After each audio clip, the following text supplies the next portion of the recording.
செய்தி கதம்பம்.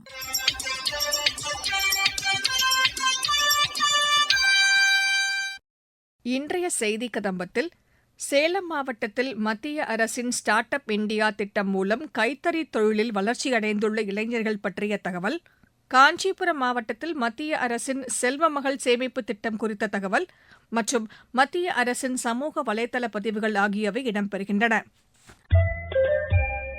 சேலம் மாவட்டத்தில் start up India திட்டம் மூலம் மத்திய அரசு அளித்த மானியத் தொகை மற்றும் தொடர் வாய்ப்புகளால் கைத்தறி நெசவு தொழிலில் யோகா மேட் செய்து உலக அளவில் நல்ல விற்பனை செய்து வெற்றி பெற்றுள்ள இளைஞர்கள் பற்றி எமது செய்தியாளர் வழங்கும் செய்தி தொகுப்பு.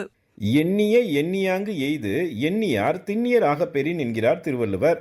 ஊருக்கு உழைக்க வேண்டும் என்கிற நல்ல எண்ணம்தான் இளைஞர்களை தலைவர்களாக மாற்றுகிறது. தீயின் வேகத்தில் சிந்திக்கும் திறன் படைத்த இளைஞர்களை மெருகேற்றி அவர்களை மற்றவர்களுக்கு உதவிடும் வகையில் வலிமையானவர்களாக மத்திய அரசு மாற்றி வருகிறது. சேலம் மாவட்டத்தின் கடைக்கோடி கிராமமான தேவூர் பகுதியை சேர்ந்த பொறியியல் பட்டதாரிகளான பிரேம் செல்வராஜ் மற்றும் அசோக் ஜெகதீசன் இருவரும் தற்போது அப்பகுதியின் அடையாளமாக மாறி வருகின்றனர். உறவின் முறை சகோதரர்களான இருவரும் இயந்திரவியல் பொறியியல் பட்டப்படிப்பை நிறைவு செய்துள்ளனர்.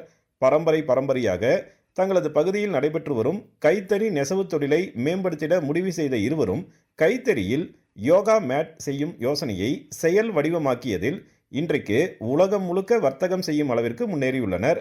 ஸ்டார்ட் அப் இந்தியா திட்டம் மூலம் மத்திய அரசு அளித்த ஊக்கம் காரணமாக தங்களது தொழிலை விரிவுபடுத்தி இன்றைக்கு 200க்கும் மேற்பட்ட கைத்தறி நெசவாளர்களின் வாழ்க்கை தரத்தை இளைஞர்கள் பிரேம் மற்றும் அசோக் இருவரும் மாற்றியமைத்துள்ளனர். மத்திய அரசு அளித்த மானிய தொகை மற்றும் தொடர் வாய்ப்புகள் காரணமாக தங்களது வாழ்வியல் மாறியுள்ளதாக இருவரும் பெருமையுடன் தெரிவித்தனர். நாங்கள் இயற்கையால் பண்ணுற சாயங்கள் தான் யூஸ் பண்ணுறோம். எந்த ஒரு கெமிக்கல் எதுவுமே போடுறதே இல்லை. இதனால எங்களுக்கு ஒரு குளோபல் ரெகக்னிஷன் கிடைச்சது. எங்கள் ப்ராடக்டில் 95% பார்த்தீங்கன்னா எக்ஸ்போர்ட் தாங்க. Moreover USA, Europe, Australia, New Zealand அந்த மாதிரி எல்லா கண்ட்ரிலையும் எங்கள் ப்ராடக்ட் ரொம்ப பாப்புலர். இதை பார்த்து எங்களை பெருமைப்படுத்துகிற விதமாக 2026 ரிபப்ளிக் டே அன்னைக்கு எங்களை president Droupadi Murmu madam invite பண்ணியிருக்காங்க. It's like a very pleasure for me to be there with along with my family. எங்களுக்கு மினிஸ்ட்ரி ஆஃப் டெக்ஸ்டைல்ஸ்லேருந்து எங்களுக்கு ரொம்ப சப்போர்ட்டிவாக இருக்காங்க. பிகாஸ் ஆஃப் நம்ம ஹேண்ட்லூம் ரிவைவ் பண்ணுறோங்கிற இந்த ப்ராஜெக்ட்ஸில் நிறைய ப்ராஜெக்ட்ஸில் எங்களை இன்வால்வ் பண்ணிக்குவாங்க. இப்போ கூட லாஸ்ட் மந்த் கூட இட்டாலிக்கு எங்களுக்கு கூட்டு போயிருந்தாங்க. அங்கே எங்களோட ப்ராடக்டை எக்ஸிபிஷன் பண்ணி அதை எக்ஸ்போர்ட் பண்ணுறதுக்காக எங்களை கூட்டு போனாங்க. எங்களுக்கு நிறையா சப்சிடிஸ் தராங்க. இப்போ ரீசெண்ட் டேஸில் எங்களுக்கு ஒரு ஜக்கார்டு ஹேண்ட்லூம் கொடுத்துருக்காங்க. அது பார்த்தீங்கன்னா நாங்கள் இன்னும் புதுசாக கான்செப்டுவலாக நாங்கள் கொண்டு வந்துருக்கிறோம். அந்த யோகா மேட்டில் மோட்டிவ் கொண்டு வரது அதெல்லாமே இப்போ இன்ட்ரோடக்ஷன் பண்ணிட்டு இருக்கோம். இப்போ மார்க்கெட்டில் அதெல்லாம் ரொம்ப டிமாண்டாக போயிட்டுருக்கு. சுய தொழிலில் உயர்வடைந்து தொழில் முனைவோராக மாறியுள்ள இருவரையும் புதுதில்லியில் நடைபெறும் குடியரசு தின விழாவில் பங்கேற்க வருமாறு குடியரசுத் தலைவர் அழைப்பு விடுத்துள்ளார். குடியரசுத் தலைவரின் பிரதிநிதிகளாக சேலம் மாவட்டம் சங்ககிரி உட்கோட்ட அஞ்சலக ஆய்வாளர் நவீன்குமார், வணிக வளர்ச்சி அலுவலர் சங்கர், அஞ்சல் மேற்பார்வையாளர் பழனிசாமி ஆகியோர் குடியரசு தின விழா அழைப்பிதழை நேரில் வழங்கினர். வடகிழக்கு மாநிலங்களைச் சேர்ந்த பழங்குடியின மக்களின் கைத்திறனில் உருவாகியுள்ள அந்த பெருமைமிகு அழைப்பிதழை கண்ணுற்ற இருவரும் நெகிழ்ந்து போயினர். குடும்பத்துடன் அந்த அழைப்பிதழை அவர்கள் பார்த்து மகிழ்ந்தனர். சேலம் நாமக்கல் மாவட்ட எல்லையில் உள்ள கடைக்கோடி கிராமத்தைச் சேர்ந்த இளைஞர்களுக்கு குடியரசுத் தலைவர் விடுத்துள்ள அழைப்பு அவர்களை மட்டுமன்றி குடும்பத்தினர் மற்றும் அப்பகுதி பொதுமக்களையும் மகிழ்ச்சியடைய வைத்துள்ளது. காஞ்சிபுரம் மாவட்டத்தில் மத்திய அரசின் செல்வ மகள் சேமிப்பு திட்டம் சிறப்பாக செயல்பட்டு வருவதாக எமது செய்தியாளர் தரும் செய்தி தொகுப்பு. காஞ்சிபுரம் மாவட்டத்தில் மத்திய அரசின் செல்வ மகள் சேமிப்பு திட்டம் சிறப்பாக செயல்படுத்தப்பட்டு வருகிறது. இது குறித்து காஞ்சிபுரம் அஞ்சல் கோட்ட கண்காணிப்பாளர் S. அருள்தாஸ் தெரிவிக்கையில், மாண்புமிகு பாரத பிரதமர் திரு நரேந்திர மோடிஜி அவர்களின் தொலைநோக்கு பார்வையுடன் கூடிய நிர்வாகத்தின் கீழ் இந்தியாவில் உள்ள அனைத்து அஞ்சலகங்களும் நவீனமயமாக்கப்பட்டு மிகவும் பாதுகாப்பான விரைவான சேவை வழங்கி வருகின்றது. காஞ்சிபுரம் அஞ்சல் கோட்டத்தில் உள்ள 330 அஞ்சலகங்களும் நவீனமயமாக்கப்பட்டு பாதுகாப்பான விரைவான சேவை வழங்கி வருகின்றன. பாரத பிரதமரின் கனவு திட்டமான பேட்டி பச்சாவோ பேட்டி பதாவோ, அதாவது பெண் குழந்தைகளை காப்போம், பெண் குழந்தைகளுக்கு கற்பிப்போம் என்ற பிரச்சார திட்டத்தின் கீழ் 2015ஆம் ஆண்டு சுகன்யா சம்ரிதி யோஜனா என்ற திட்டம் அறிமுகப்படுத்தப்பட்டது. இந்த திட்டத்தின் கீழ் 10 வயதுக்கு உட்பட்ட பெண் குழந்தைகளுக்கு கணக்கு துவங்கி 15 ஆண்டுகள் தொடர்ந்து இந்த கணக்கில் பணம் செலுத்தி வரலாம். 21 வயது நிறைவடைந்த பிறகு முதிர்வு தொகை வழங்கப்படும். பெண் குழந்தையின் 15 வயது நிறைவடைந்த பின்னர் மேற்படிப்பிற்காக இருப்பு தொகையில் பாதி தொகையை எடுத்துக் கொள்ளலாம். இந்த திட்டத்திற்கு வருடத்திற்கு 8.2% அரசு வட்டி வழங்கி வருகின்றது. காஞ்சிபுரம் அஞ்சல் கோட்டத்தில் 2025-26 நடப்பு நிதியாண்டில் இது இன்று வரை 4700 புதிய கணக்குகள் தொடங்கப்பட்டுள்ளன.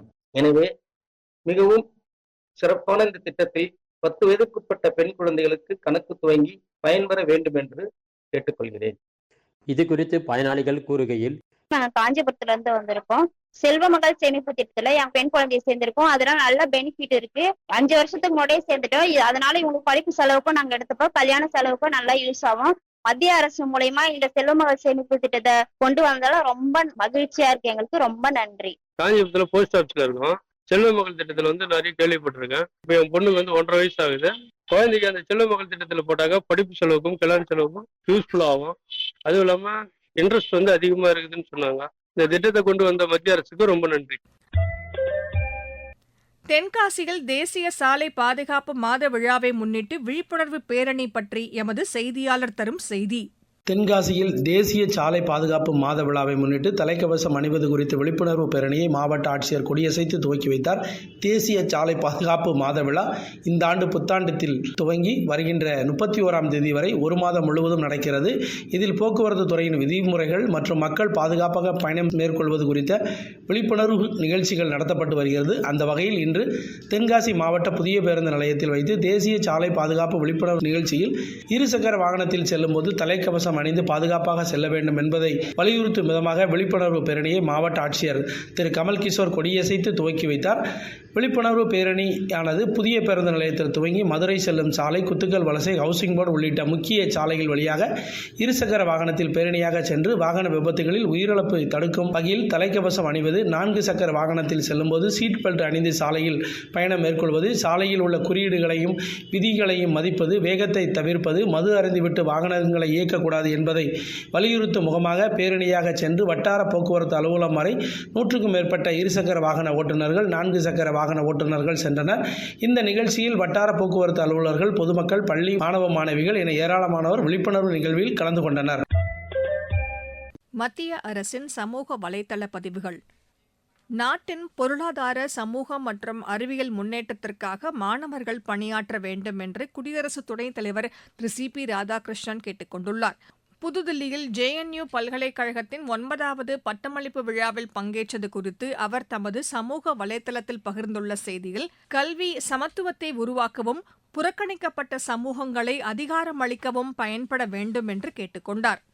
சூரிய ஆற்றல் குறித்து பிரதமர் திரு நரேந்திர மோடியின் சிந்தனை தொலைநோக்கு பார்வை கொண்டது என்று மத்திய அமைச்சர் திரு பியூஷ் கோயல் கூறியுள்ளார். விவசாயிகளுக்கு சூரிய மின்சக்தி மூலம் இலவச மின்சாரம் மற்றும் வருவாய் ஈட்ட உதவும் PM குசும் திட்டம் மற்றும் பிரதமரின் சூரிய மின் திட்டம் ஆகிய 2 திட்டங்களின் வடிவமைப்பை பிரதமர் திரு நரேந்திர மோடியே உருவாக்கினார் என்று திரு பியூஷ் கோயல் குறிப்பிட்டுள்ளார். நாட்டின் பொருளாதாரத்தில் மீன்வளத்துறை முக்கிய பங்கு வகிப்பதாக மத்திய மீன்வள அமைச்சகம் கூறியுள்ளது. மத்திய அரசு செயல்படுத்தி வரும் பல்வேறு திட்டங்கள் மூலம் இத்துறையில் 74 லட்சத்திற்கும் அதிகமான வேலை வாய்ப்புகள் உருவாக்கப்பட்டுள்ளதாகவும் கூறியுள்ளது. 3 கோடி மீனவர்கள் இத்துறையின் மூலம் வாழ்வாதாரம் பெற்று வருவதாகவும் அந்த அமைச்சகம் வெளியிட்டுள்ள செய்திக்குறிப்பில் தெரிவித்துள்ளது.